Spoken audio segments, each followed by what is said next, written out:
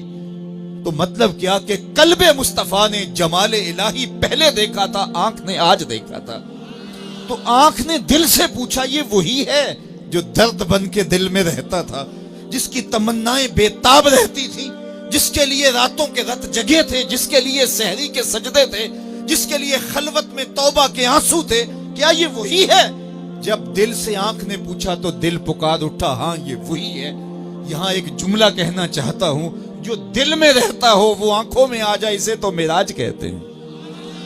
جو دل میں رہتا ہو وہ آنکھوں میں آ جائے، اسے ہی تو معراج کہتے ہیں. ما کذب الفؤاد ما رأى، جو آنکھ نے دیکھا دل نے اس کی تصدیق کی، اس کی تکذیب نہیں کی. مطلب کیا دل نے پہلے ہی دیکھا تھا، آنکھ نے آج دیکھا. اللہ اکبر. ایسا ہو سکتا ہے کہ آنکھ نہ دیکھے دل پہلے دیکھ لے. قبر میں سوال ہوتا ہے من ربوں کا ما دینوں کا، تیرا رب کون ہے، تیرا دین کیا ہے. پھر حضور علیہ السلام جلوہ فراز ہوتے ہیں تو پوچھا جاتا ہے ما کنت تقول فی ھذا الرجل، تو ابو جہل کیا کہتا ہے ہاتھ لا ادری، ہائے افسوس میں تو نہیں پہچانتا یہ کون ہے.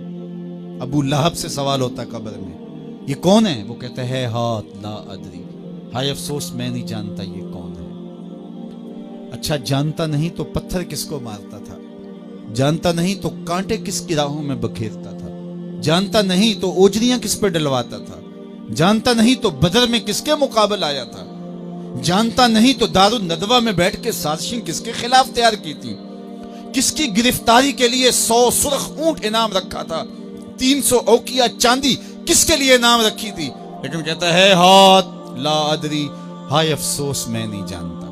یہ کون کہہ رہا ہے جو ساری زندگی میرے حضور کو دیکھتا رہا، آج قبر میں اترتا ہے تو پوچھا جاتا ہے تو وہ کہتا ہے میں نہیں پہچانتا، مجھے نہیں پتا یہ کون ہے.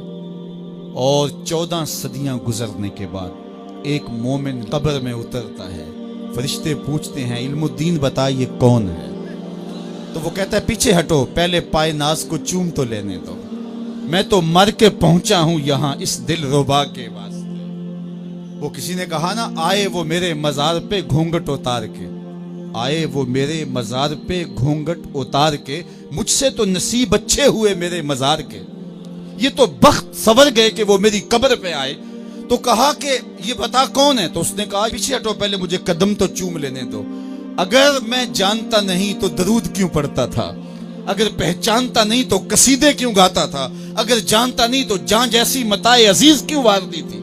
اللہ اکبر. ذرا غور کیجئے، جس نے دیکھا تھا وہ کہتا ہے ہاتھ لا ادری، افسوس میں نہیں جانتا.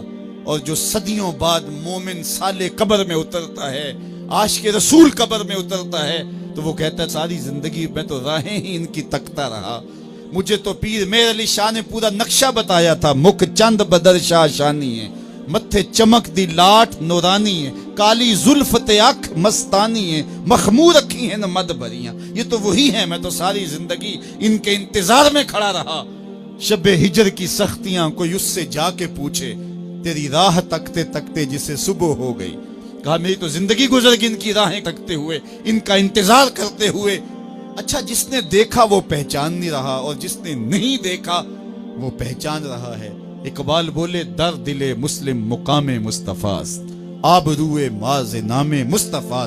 کہا مومن کے دل میں ڈیرے ہی حضور کے ہوتے ہیں. تو ہر مومن کے دل نے تو حضور کو دیکھا ہے، اگرچہ آنکھ نے نہیں دیکھا، دل نے جو دیکھا ہو جب وہ آنکھ میں آئے، یہی تو پھر بانک پن ہے زندگی کا، یہی تو عروج ہے، یہی تو معراج زندگی ہے.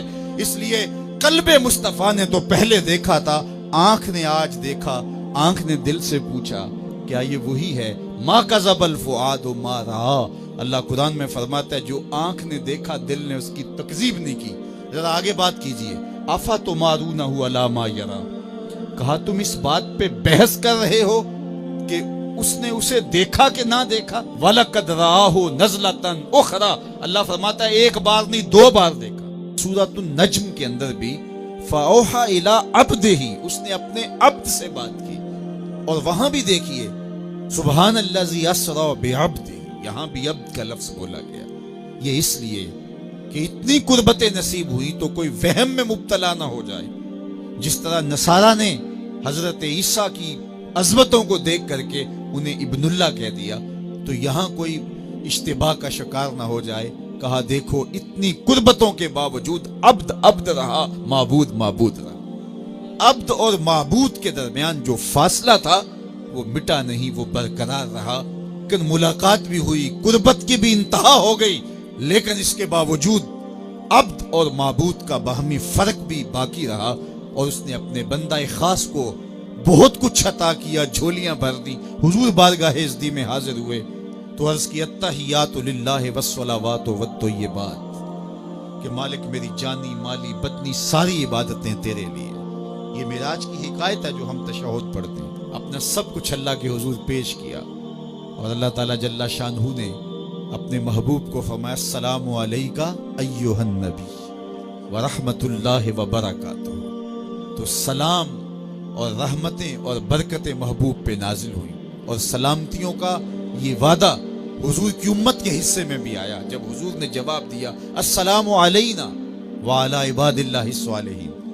یہ سلامتی ہمارے لیے اور نیک صالح اللہ کے جتنے بھی بندے ہیں سب کے لیے۔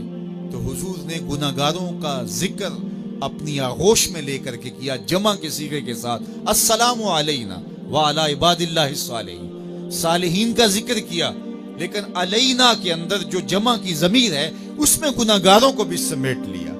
اللہ اکبر، یہ حضور کی شان ہے، حضور نے گناہگاروں کو کبھی بھی تنہا نہیں چھوڑا ہے۔ معراج کی ان خلوتوں میں پہنچ کر بھی گناہگاروں کو اپنے دامن میں سمیٹ لیا، اور حشر کا دن بھی ہوگا تو حضور گناہگاروں کو اپنے دامن میں سمیٹ لیں گے۔ میرے امام بولے پیش حق مجدہ شفاعت کا سناتے جائیں گے، آپ روتے جائیں گے ہم کو ہنساتے جائیں گے، وسعتیں دی ہیں خدا نے دامن محبوب کو، جرم کھلتے جائیں گے اور وہ چھپاتے جائیں گے۔ تو وہ عبد خاص نے وہاں پہنچ کر کے بھی گناہگار امت کو یاد رکھا، اور امت کی بخشش اور امت کی مغفرت اللہ کے حضور اس کی گزارشیں کی۔ اور معراج اس امت کے لیے ایک بہت بڑا انعام ہے۔ حضور کی بلندیاں، حضور کا عروج، آقا کی عظمتوں کا بانک پن تو ہے ہی ہے، لیکن اس سے گناہگار امت کا بھی کام بن گیا، ان کی بخشش، ان کی مغفرت اور ان کے لیے نزول رحمت کا ذریعہ بن گیا۔